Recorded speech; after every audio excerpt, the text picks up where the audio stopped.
The joy factor. You can boost your mental health with the practice of summoning joy. The negativity bias, our protective tendency for a bad experience to take more of our attention than a good or neutral experience, prevents us from learning and from embracing our positive experiences. We can learn to create a nurturing, safe internal sanctuary by focusing on and savoring the joyful moments life brings. And in this way, even life's biggest challenges can be handled with more joy and resiliency. Today, we'll focus on this listener's real life question. I've suffered a lot in my life. My mother died when I was 5, and my dad died a few years later. It feels like I've had nothing but loss ever since. I was just diagnosed with breast cancer, and my partner is not very supportive. I try to practice gratitude and want joy, but feel like I'm going through the motions. I feel lost, alone, and depressed. How can I do more than just survive? And with that question as the focus of today's episode, I'm Dr. Carla Marie Manley, and this is Imperfect Love. Welcome to Imperfect Love with Dr. Carla Marie Manley, psychologist, author, and relationship expert. I'm here to help unravel mysteries and misconceptions about love, relationships, and mental health issues, plus everything in between. Love is complicated, people are not perfect, and relationships surely can be tough. Together, we'll navigate this messy, imperfect space of real life.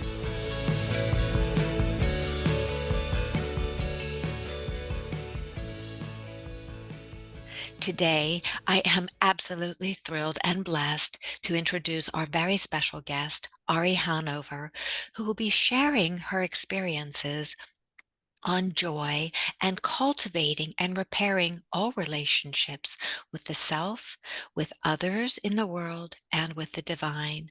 Ari, it is such a delight to have you. Thank you for being with us today. It's such a pleasure to be here, savoring your beautiful presence and having this moment for us to be together.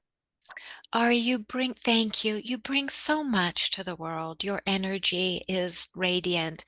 Your way of being is radiant. And that's why I thought you would be an especially good fit for this listener's question, because you have known so many challenges in life, so many sorrows, yet you manage to cultivate joy. And before we dive into the listener's question, would you share with our listeners just a little bit about what makes you you? Yeah, so my story begins in Iran when I was just a normal 6-year-old when women's rights were cut in half. The Islamists took over the government, and a war on women began where kids like me, girls like me, couldn't go outside without covering their bodies and hair, or we couldn't ride a bicycle, we couldn't sing, we couldn't dance. And all of that was happening. Then the neighboring Iraq, Saddam Hussein was in charge and took advantage of this internal turmoil and started a war on top of everything that was happening with Iran that lasted 8 years and destroyed countless lives. So the loss of our rights was definitely a source of grief, loss of our ability to express ourselves. The war on joy was a source of grief. And then we had literal sources of grief, like people around us were getting disappeared, imprisoned, and executed by the regime. And with the bombings and the war that destroyed so many lives, almost 1 million people, we were used to going to daily funerals. So it was a situation loss. I feel so much for your listener who's been having such a hard life, having all these losses. And I can also have a glimpse of what that could be like based on my own experience. All experiences, of course, are different, and so yeah, what I noticed as a kid was that when people, all the adults around me, that cultivated joy through just creativity, the arts, or even telling jokes, or cooking, singing while they're cooking, in the privacy of their own home, or painting or writing, they fared a lot better than everyone else. So it kind of started a lifelong curiosity. And later on, like just several years ago, researchers came up with this phrase, savoring intervention, where rather than focusing on the all the bad things that are happening, we can gently guide our attention to what's right. So that's a little bit of what I've been involved with, just the savoring practice. I dance with refugees who also go through so much loss and trauma in their lives, and we savor our dance sessions together, being together in community and enjoying a meal, and using all of our five senses together too. Thank you for that beautiful and in-depth, or somewhat in-depth, introduction into what makes you you. And I also know another few pieces of you, because we've talked before, where you have created these beautiful oracle cards, and you're also a best-selling author of Rumi with a View. Could you, before we wind our way to the listener's question, could you tell our listeners a little bit about your book, and then a little bit about, and I do have to say, I have your cards. They've been with me for several years now, and I absolutely love being and sitting with your oracle cards. Could you tell us a little bit about both, please? Absolutely. Thank you so much. So the cards, I wanted to create something like combine the Western art of tarot and the Persian ancient art of divination together through Rumi's poetry. So every card has a Rumi verse embedded in it in Farsi, the image cards. And then there are poem cards that correspond to every image. Everyone has a title like freedom or celebration or work or treasure. So all of those things, they come in a package with a guided meditation book based on all the stories that were passed down to me generation after generation, and my own reflections on the verses. And a lot of therapists use them in sessions with their patients, especially Jungian therapists. So the images, what comes out, and yoga teachers or individuals using them as a meditation prompt in the morning, or as for the dinner conversation when people want to pull a card and discuss it together. So that's my cards. And my book, A Girl Called Rumi, is based on my experiences growing up in post-revolution Iran, where our rights were cut in half. And the portal that opened in my imagination as a kid, and one of the ways that I started my practice of savoring, was not through the external world, because there was so much bad stuff was going on, but retreating into the world of imagination. And in the book, a 9-year-old and her best friend come across a portal under the ruins of a missile attack, and this portal takes them on this mythical journey that is got so much wisdom and mystical knowledge from the 12th, 13th century mystics and this mythical bird, the Seymour, which shows up in it's the elusive bird that is an allegory for enlightenment that shows up in the book. And both of them are just so exquisite. And I think the cards, especially, are a lovely way for us to go to the listener's question about how something as simple, as beautiful as a card, an oracle card, a thought card, a gratitude card, can evoke how we can sit with that and let go of our worries, our grief, our troubles, if only for a minute, and immerse ourselves in a moment of joy.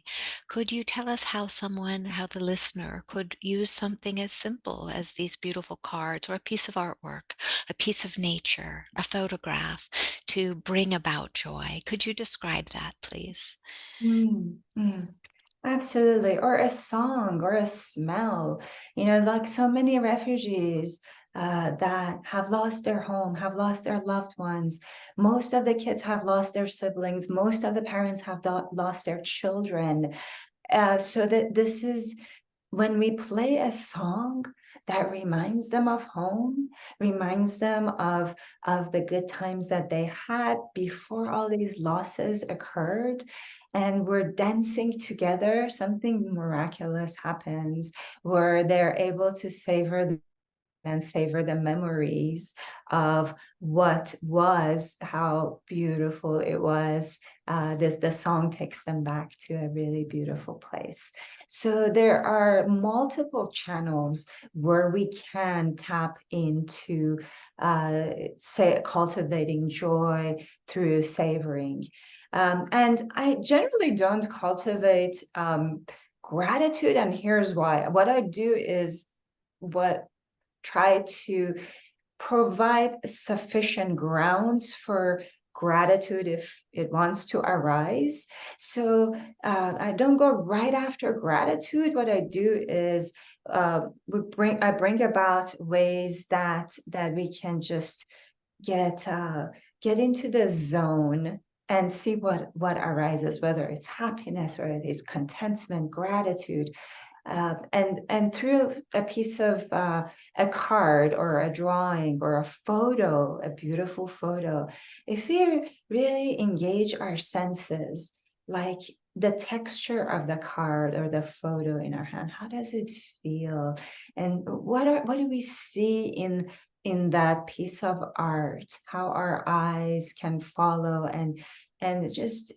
kind of gently go to what's pleasing in that, in what colors, what textures, and then see what it reminds us of.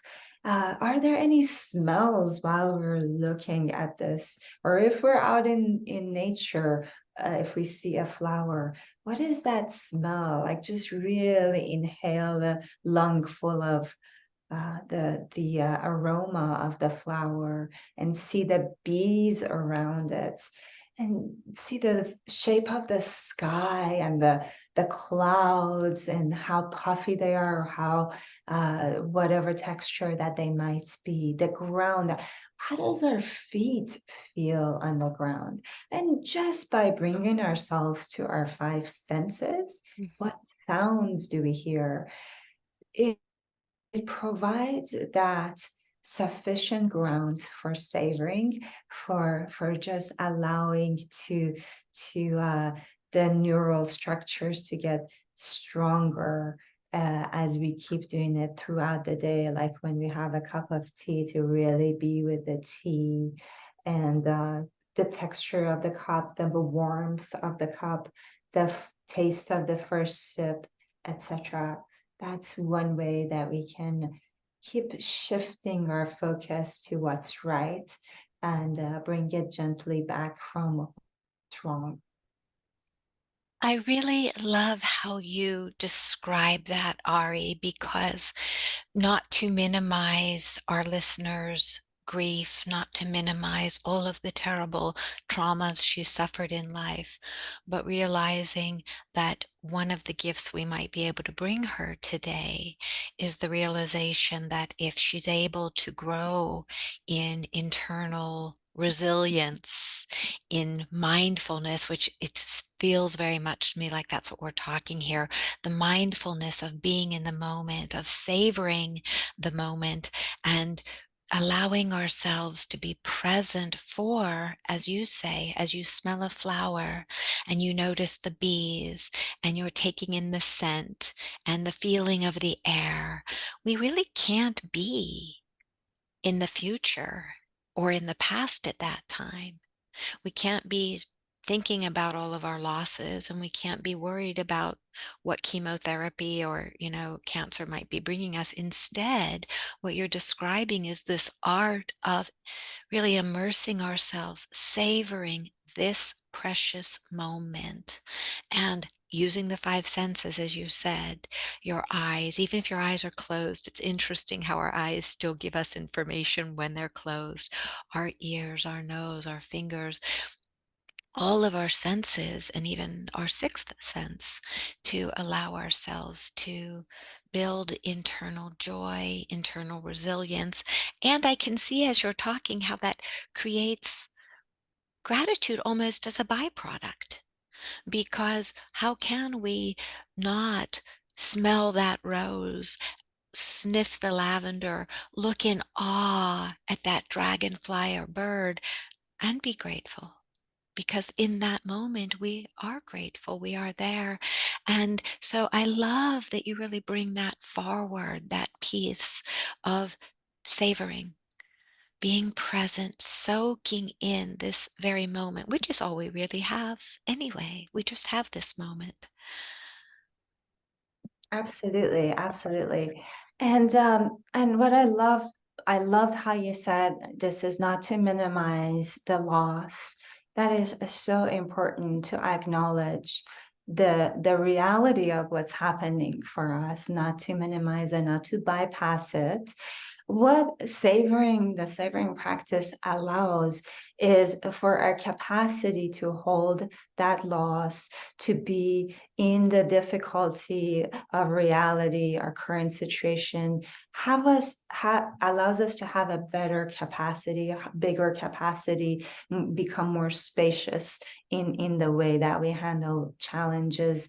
And support is particularly important in grief and in loss. So when we don't have it, when we are left with a situation where we don't have a supportive situation for us, then we can tap into the support of nature, uh, and just how our, like the earth supports us, how this world, is taken care of. Like right now, our basic needs are being met. Just have tap into those kinds of ideas for support. And while we look for support in our community, just see if there are people around us who can support us through what's going on. And the support of our imagination, imagining a loved one who is there hugging us and savoring that hug and savoring being with them. I love that you brought in the imagination, because you said something beautiful when we were talking a little bit before we started that I just adored. How you said sometimes we use our imagination to worry, and we worry and worry and worry. And I actually never thought I've given a lot of thought to worry, but I never thought of it as being an imaginal space. And how brilliant that was of you to say that, because it's so true that when we are worrying, we are imagining the worst in the future, the worst for ourselves or somebody else. And I'm a believer that worry is a form a of a prayer, so to speak, not a positive one, but a negative one. But I didn't think about it as the imaginational, the imaginal space. And so when we pause for a minute and think how our listener, and I love how you said it, how she might imagine a loved one being with her. And you made me remember I was going through a very difficult time with little support, and I imagined And I can't remember who suggested it, but it was two lionesses next to me. Mm. And that was the gift that person gave to me. They said, imagine a lioness on each side of you. And I thought, "Ah, that's perfect." And I'm even feeling elevated as I say that, how beautiful it is that we can offer this individual who's going through a tough time, who doesn't have this supportive partner. And we're not saying, as you said, she can look in her community. Perhaps there's a cancer support group, something through her hospital, something through a community center where she can find like-minded people, like-spirited people, people who are going through the same situation or something similar, and have and cultivate that actual physical support in the community. But I don't want to miss that beautiful piece of the imaginal space. And sometimes that can be our most solid form of support, whether it's in our mind or something we're drawing on paper. And you certainly, with your creativity, you are such a guide for how we can use our creative energy, dance, drawing, poetry. Can you give us a little bit more about how she might use her creative energy in this way? Mm. I, well, the wonderful thing about the imagination is that it's such a huge part of being a human. We use it all the time, but we kind of have a dysfunctional relationship with our imagination. As you said, we use it for worrying, we use it for like recreating the past in the worst ways. So what we can do, we have this virtual reality machine inside of us that is natural intelligence, no cell reception needed, no devices, no subscription fee, 24/7 available. So really tapping into it. And I've been playing with the imaginal realm for a long time in my writing, of course, like going into these beautiful places. But like that very simple exercise of going to your happy place or constructing your happy place, using your five senses. What does it feel like to be here? What is the smell like? What I'm looking at right now? What is behind me? What am I touching? And what sounds am I hearing? Then you can write about it. Then you can draw it. Then you can dance it to music. In any way, shape, or form, you can make a sculpture. So doing that really opens us, frees up a part of us that is just tied up and stuck. And then through that, I mean, this has happened to me so much when I'm stuck or when I'm in a situation where I'm struggling.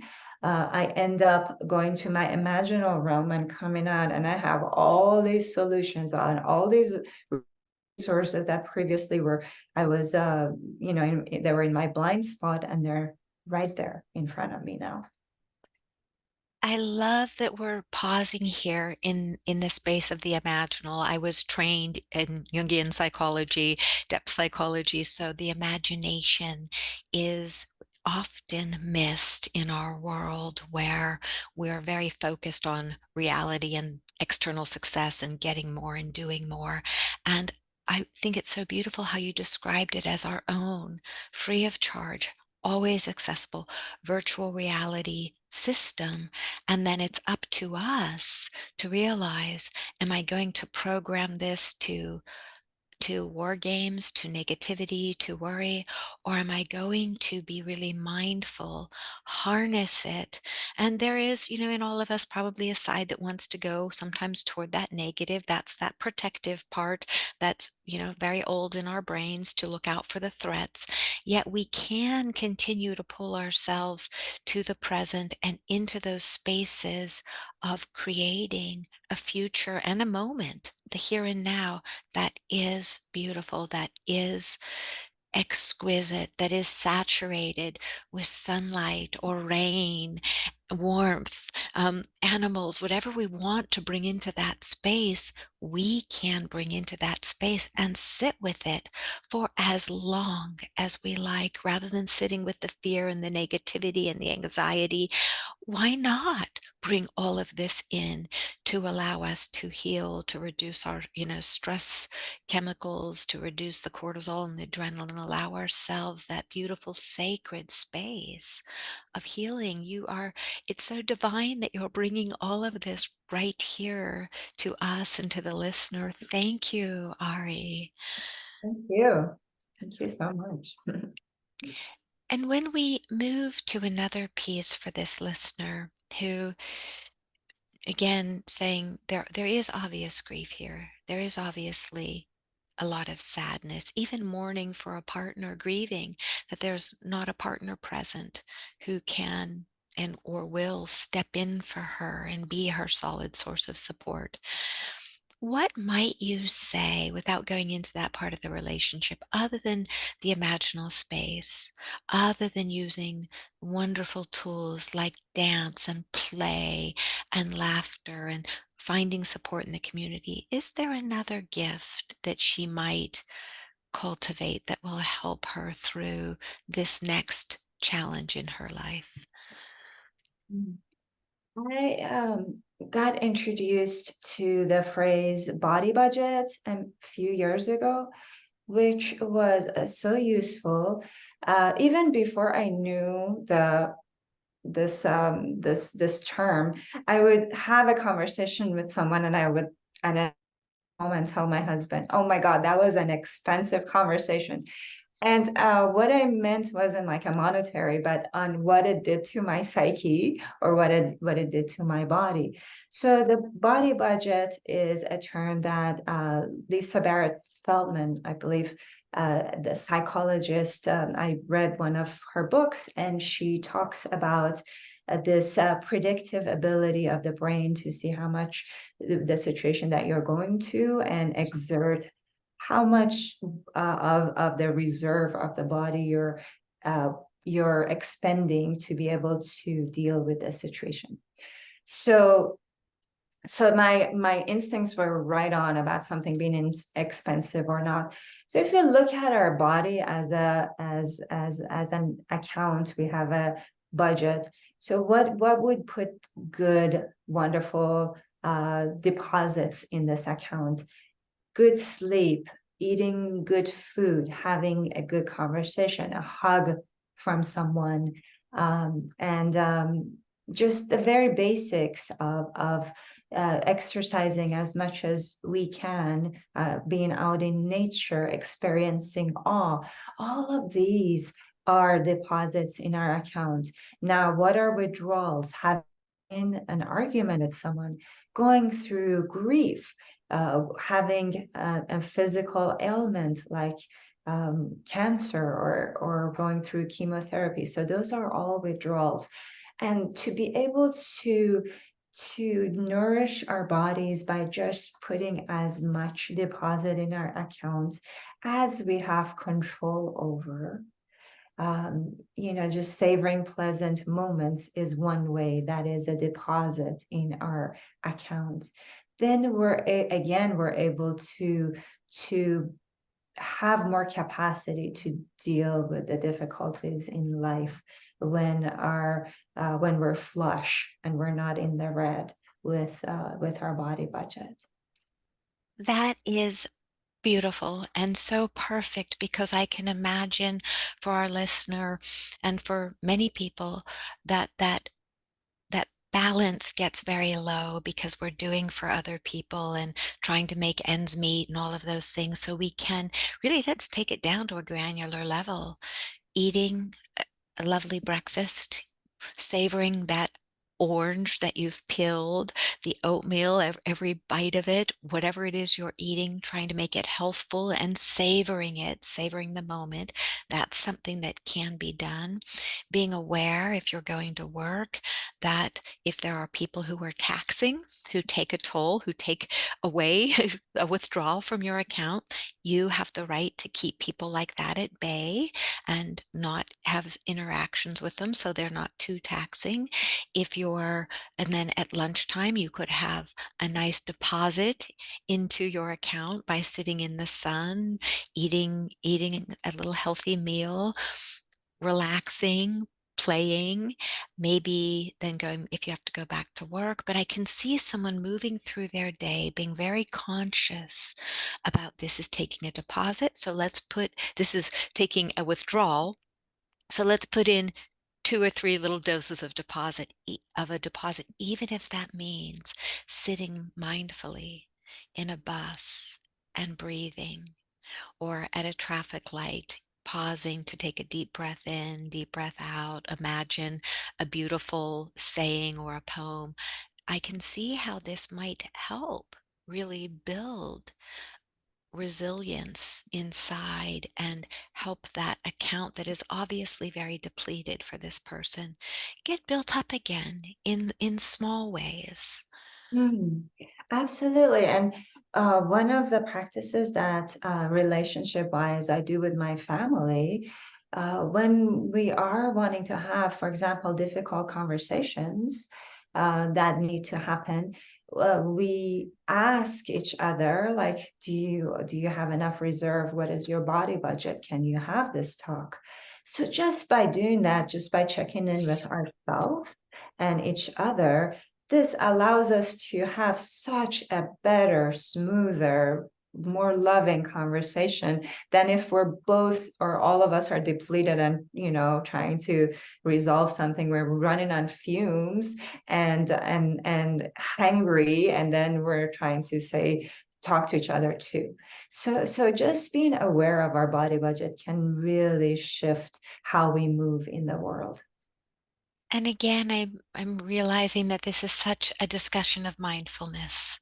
If we are mindful of our needs, mindful of what the universe is bringing us in the here and now, mindful of the other people who may have their own, or certainly have their own needs, and really work to be more present in the here and now. And as I was listening to your TED Talk earlier today and was reminded by your beautiful TED Talk of how important it is for us to our brains tend to focus on the negative. Anything that comes to us that is negative, it's part of that threat awareness, that threat response. And it's really important for us to notice the threat if it arises, but then really go back to spending more time in the positive and using that as our core to stay in the positive as much as possible. And if there's a threat and something that really needs our attention, working with that, but then letting it go so that again, we're cultivating more joy, we're savoring more.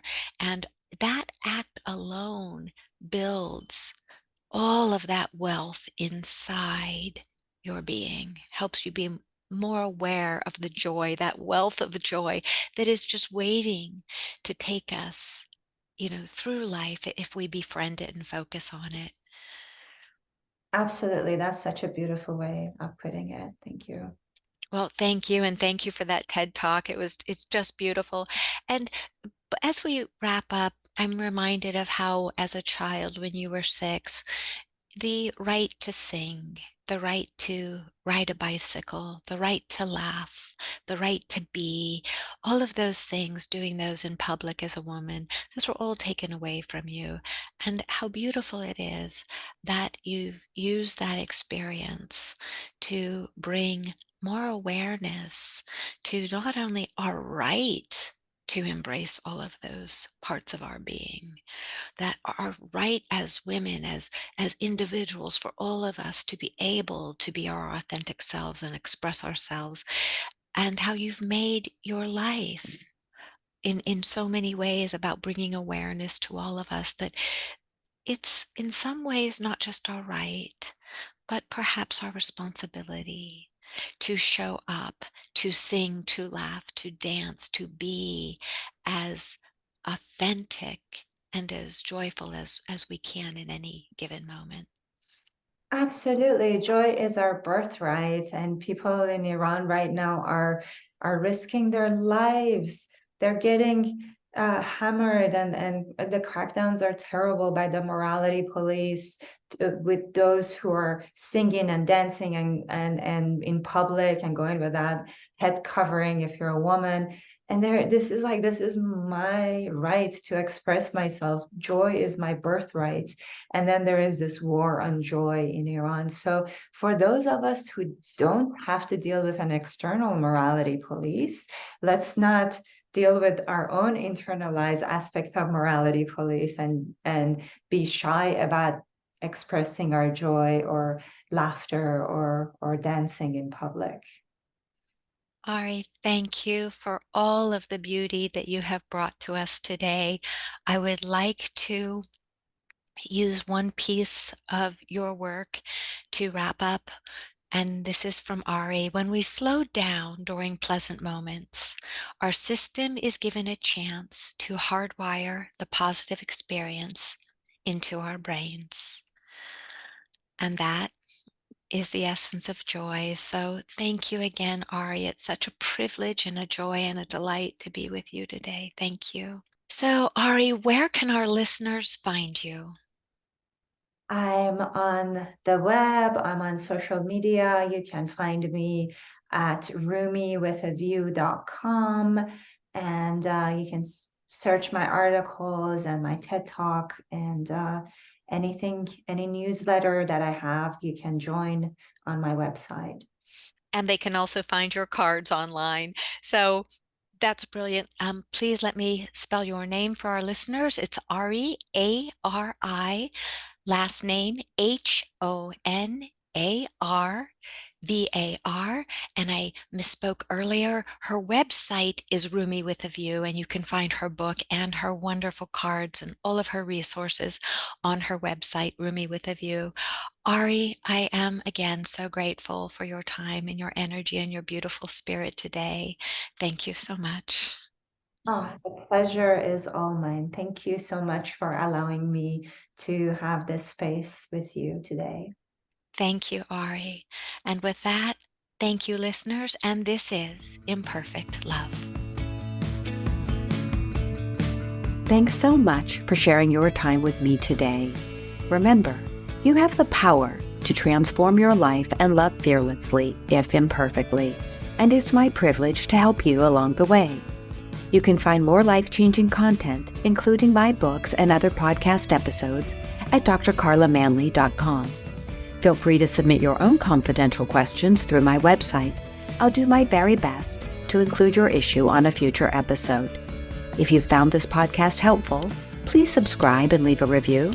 Until we connect again, this is Dr. Carla Marie Manley wishing you oceans of blessings and love. Please note, this podcast is psychoeducational in nature and is not intended to replace formal mental health support. Please contact your healthcare provider or emergency hotline if you need psychiatric care. And as always, please take good care of your amazing, wonderful self.